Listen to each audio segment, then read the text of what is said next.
Hi, I'm Donna Downey, and chances are if you're watching this video, you've just purchased one of my mixed media kits with PanPastel. To get you started with your new palette of colors, I've included this small video with a short project in it just to get the ideas started rolling in your head. Mixed media is a world of fun, and PanPastels just make it all that much better. Enjoy!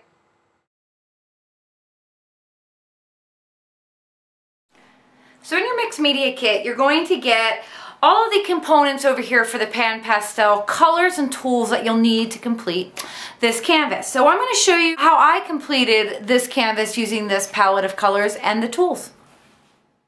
Here we are. Now this is made using a couple extra elements that are not obviously included in the kit, but feel free to modify this any way you want, but pick up on the techniques used and truly make the artwork your own. So one of the first things we're going to do, one of the first layers we're going to put on there is we're going to add this book text to the background before we put any of the flowers and the color on. And the way we're going to do that is an image transfer. So we're going to use a product called regular gel matte. This is gel medium. Everybody has their own kind of way of doing an image transfer. This is, for me, the easiest way I have found to do it. So I'm going to go into my gel medium and I'm going to coat the background of this. Looks like I have paint on my brush. Don't look directly at the color. It'll just become part of the artwork.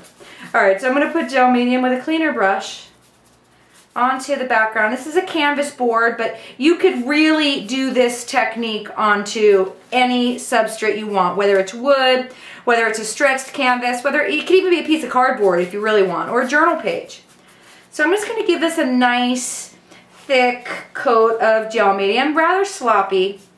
And the gel medium is what's going to pull my book text from my pages. So now I've just got an old book here. I'm going to press these pages down all the way across my background. Tear them right out of this book.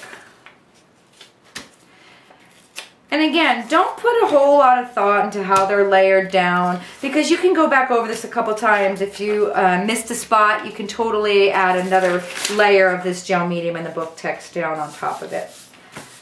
So what I'm going to do now is just kind of press this down. You can use a bone folder if you'd like, just to burnish this down, just to make sure that the surface area is all touching. The wait time in this really varies depending on where you live. If you live in an area that's really humid, it might be a minute and a half. If you live in a really dry area, this could be 30 seconds. And what I do is kind of feel for it that it's not tacky through the paper. And then you can pick up the edges like this. So I'm going to give it about a minute, and then I'll come back and I'll show you how to remove it and show you the reveal of the book text.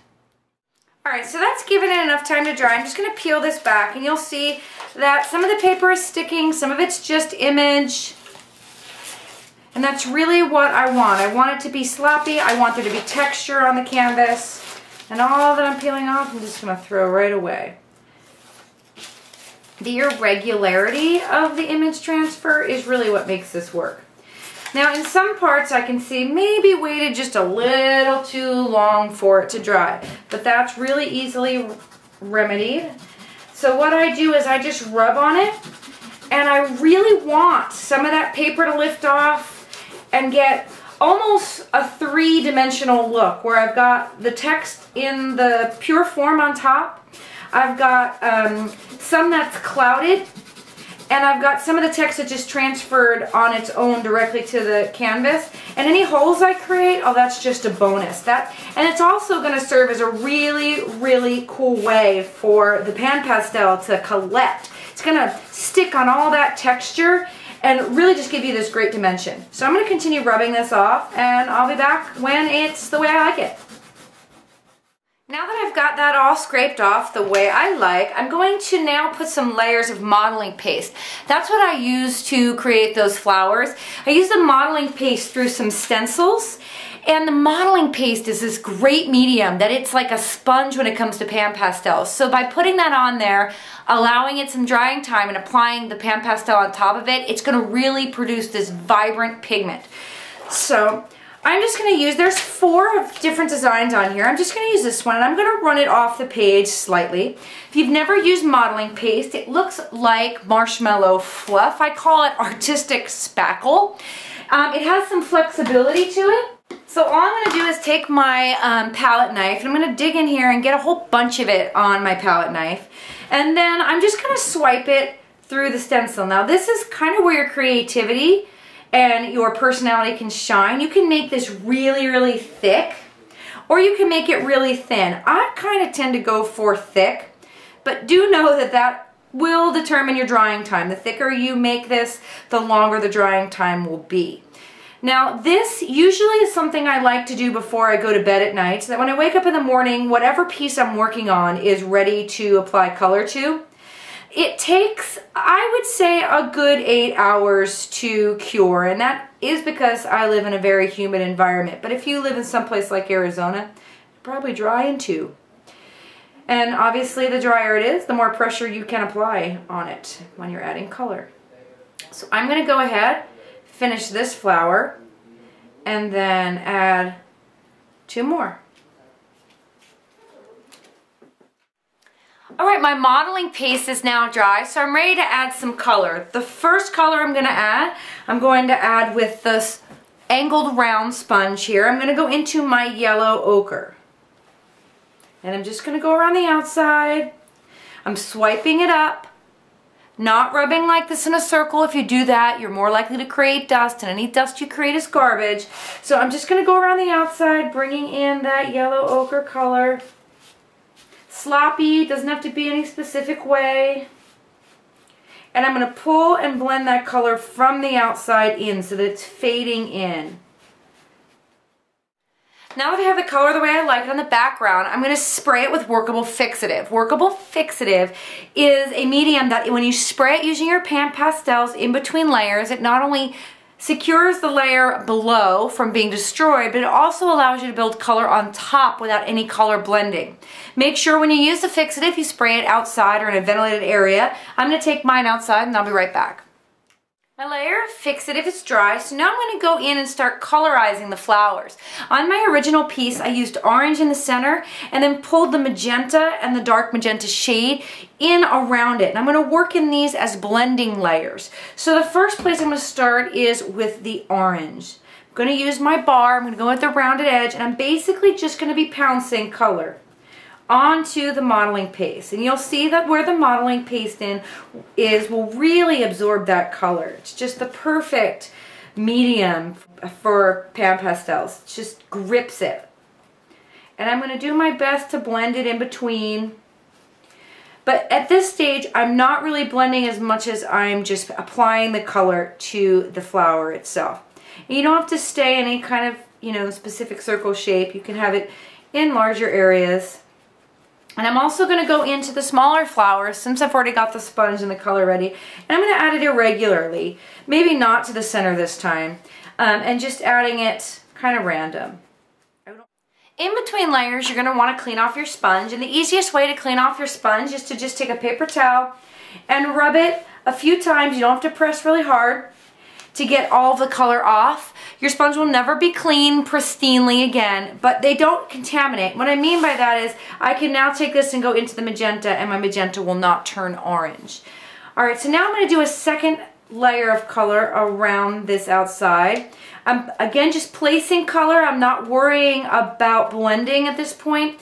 I can get the color on there and then blend it once all the color has been added. I'm not going to clean off my sponge, and this time I'm going to go into the magenta extra dark shade. And I'm going to put that right on top. Again, not blending, but just adding that color. One of the coolest things about PanPastels, if you don't fix them, if you haven't fixed them yet, you can take a simple white eraser and just erase any mistakes that you might have made off of your work. Once you've sprayed the fixative, they're going to stay. But until then, you can erase any marks that were kind of awkward or maybe didn't belong on your piece. Alright, I've got all of my color laid out, and now I'm going to take the sponge and I'm going to now blend it. So I'm going to go in circular motions, blending this color in between all of those areas so that I'm not only getting the modeling paste, but I'm also getting the paper that's sitting between them. Now that I've blended it, before I spray any fixative, I'm going to take the knife and I'm going to take this pointed end of it and I'm going to dip it into whatever color I want to fill in those areas with. This knife will just give me that last final detailing touch that lets me fill in any areas that I really wish had color in it that I couldn't get with a larger sponge. You don't need to fill in all the areas, but any areas that just feel like they need a little bit more color. One of the last bits of color on the flowers I like to add with the PanPastel is to go into that extra dark shade, swipe the bar across the side, and really just hold it on its side and drag it across the top. This will allow that color to catch on the edges of that modeling paste and create its own shadow. This will give it a little bit more depth and dimension. You might create a little bit of dust. If you do and you don't like what you've got or you've got too much dust on there, just pick it up, blow it off, and you can keep adding layers. Once I get to this point, I can spray it with fixative once I have something I like, and then we'll continue on. Now that I put the color on the flowers, I need to create stems, and the simplest way I like to do that is to use masking tape. So I have this really super thin masking tape. I'm just going to put that like that. I'm going to run it off the page. Now you can't really see it, but that's good because that'll give us a great surface to start adding the PanPastel onto. I've got this super thin one, which is probably about 1/8 of an inch thick, and then I have 1/2 inch tape that I'll attach, or seemingly attach, the large flower to the canvas.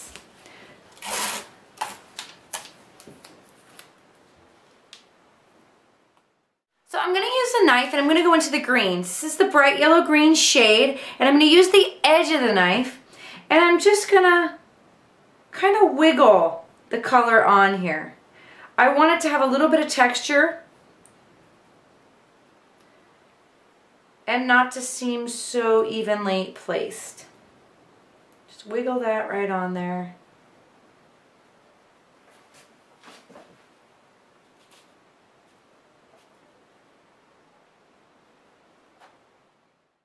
Now that my fixative is dry, I'm going to add the second layer of green. This is permanent green shade, and this is going to serve as a contrast. So I'm going to run this all the way down the left side. Again, you can give it a little wiggle with a knife, but I just wanted that kind of shadowing effect.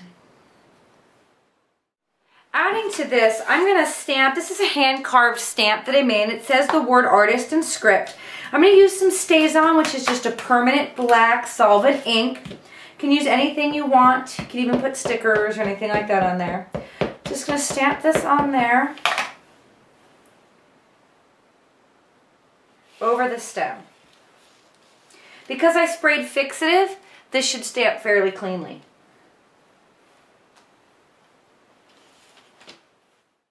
I always like to add a framing and shadowing element to my pieces, so that's what I'm going to use the neutral gray for. I'm going to use the angled sponge and I'm going to go around the edge, just adding that shadow, picking up on any of the texture, kind of tying the piece together. One of the last finishing touches to this piece is adding some beads. Now you can find these little seed beads in any color palette you'd like. I've got just 3 different colors here. You could also add little metal findings and things like that. But what I'm going to do is I'm going to just puddle some quick drying adhesive kind of randomly. I don't want them just to be in the center.